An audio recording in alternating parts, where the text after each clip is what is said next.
এই তোমার ভাড়া কত হয়েছে? স্যার 200 টাকা। এই যে নাও। স্যার সকালবেলা বের হয়েছি, আপনারাই প্রথম টিপ। আমার কাছে 1000 টাকা ভাঙটি নাই। শাহরিয়ার সাহেব, আপনার কাছে কি ভাঙতি হবে? না স্যার, আমার কাছেও 1000 টাকার নোট। এই নাও, কেমনে রাখবা রাখো, আমার ভিতরে মিটিং আছে, নাও। স্যার কেমনে রাখুন, সকালবেলা আশেপাশে সব দোকানপাট বন্ধ। সকালবেলা হয়েছে গাড়িটা নষ্ট, এমনি মন মেজাজ অনেক খারাপ। তারপর আসলাম তোমার অটোতে, ঘুরে পেঁচাই নিয়ে আসলা, হয়ে গেল লেট।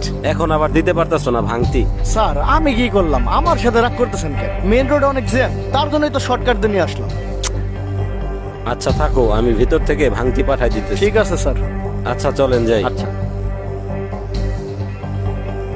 স্যার, তাহলে আমাকে 1000 টাকাটা দেন, আমি ভাঙ্গায় অটোলাকে দিয়ে আসি। এমনিতে ওর জন্য অনেক দেরি হয়ে গেছে, ভাঙতি দিতে গেলে আরো দেরি হয়ে যাবে। চলেন আগে মিটিং এ যাই। স্যার মিটিং শেষ হতে অনেক সময় লাগবে, গরিব মানুষের টাকাটা। অটোওয়ালার হইলো 200 টাকা, আর আমাদের 20 লাখ টাকার মিটিং। চলেন তো।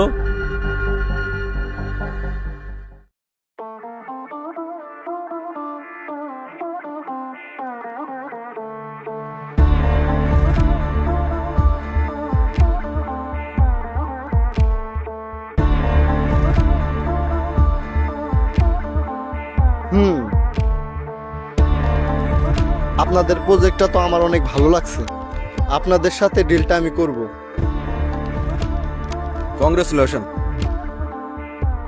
আচ্ছা আপনারা লাঞ্চটা করেন, আমি পেপারসগুলো রেডি করি। আচ্ছা ঠিক আছে। রাসেল সাহেব, ওনাদের লাঞ্চের ব্যবস্থাটা করেন, আমি পেপারসগুলো দেখতেছি। ঠিক ঠিক আছে। আছে, চলেন।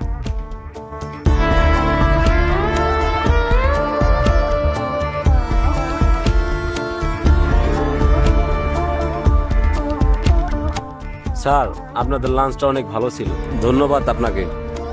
আপনাদের পেপারসগুলো রেডি হয়ে গেছে, ডিলটা অফিসিয়ালি ডান। স্যার, পেমেন্টের ব্যাপারটা? রাসেল সাহেব, আজকে তো আমাদের ব্যাংকের লিমিট শেষ, আজকে তো কোনো পেমেন্ট হবে না। ও আচ্ছা, তাহলে এক কাজ করেন, আপনারা নেক্সট উইকে আসেন। আচ্ছা ঠিক আছে।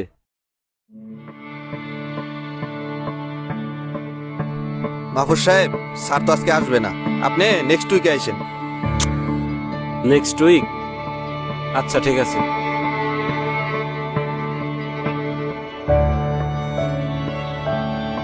স্যার কি সত্যি আজকে আসবে না? না, স্যার তো একটু বিজি আছে, স্যার আজকে আসবে না, আপনি নেক্সট উইকে আসেন। আবারও নেক্সট উইক?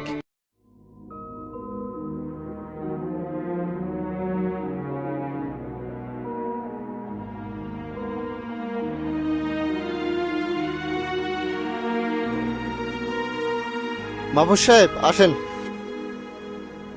স্যার বুঝতেছি না, আমাকে এভাবে ইগনোর করতেছেন কেন? টাকাটা দেওয়ার হলে দেন, আর না দেওয়ার হলে না করে দেন। 1 মাস যাবত ঘুরতেছি, এভাবে ঘোরানোর তো কোনো মানে হয় না। মিস্টার মাহফুজ সাহেব, আপনার পেমেন্টটা চাইলে আমি প্রথমেই দিতে পারতাম, কিন্তু আমি ইচ্ছা করে এটা আটকে রাখছি। ইচ্ছা করে আটকে রাখছেন মানে? কেন? মানুষের প্রাপ্য সঠিক সময় না বুঝাই দিলে কেমন লাগে সেটা রিয়ালাইজ করালাম আপনাকে। মানে বুঝতে পারলাম না। আপনি যেই দিন প্রথম অফিসে আসছিলেন, ওই দিন একটা অটোতে আসছিলেন, আপনার কি ওইটা মনে আছে? কি মনে পড়ে নাই?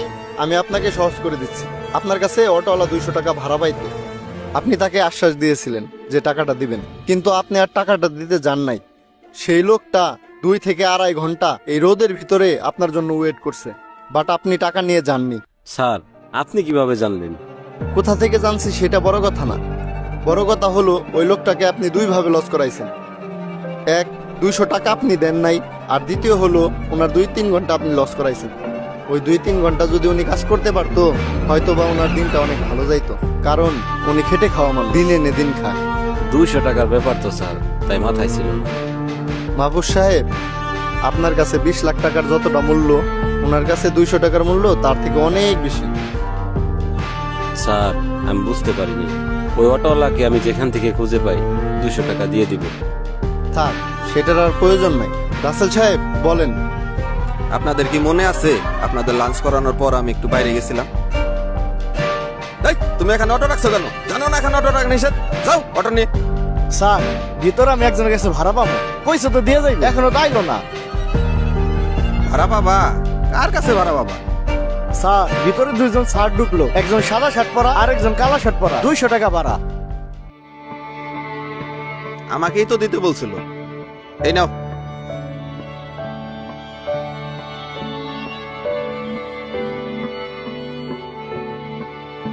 এটাই আপনাদের সাথে আমাদের লাস্ট ডিল। আর রাসেল সাহেব, ওনার পেমেন্টটা ক্লিয়ার করে দেন। স্যার আর ডিল কেন করবেন না? আমাদের কাজে তো কোনো ফল্ট ছিল না। মাহফুজ সাহেব, আপনি একজন অটো আলার প্রাপ্যটা সঠিক সময় বুঝাই দিতে পারেননি। আপনি যে আমার নেক্সট কাজটা সঠিক সময় বুঝিয়ে দিবেন তার বিশ্বাস কি? মাহফুজ সাহেব, যেটা আপনার কাছে খামখেয়ালি সেটা অন্য একজনের মুখের হাসি কেড়ে নিতে পারে। জীবনে যদি বড় হতে চান তাহলে নবীজির একটা হাদিস মনে রাখবেন, শ্রমিকের ঘাম শুকানোর আগে তার পারিশ্রমিক শোধ করতে হবে। মানুষ তার জীবিকার তাগিদেই পরিশ্রম করে, তাই কখনো কারোর পারিশ্রমিক নিয়ে হয়রানি করবেন না। মানুষের সঠিক প্রাপ্যটি সঠিক সময়ে বুঝিয়ে দিন।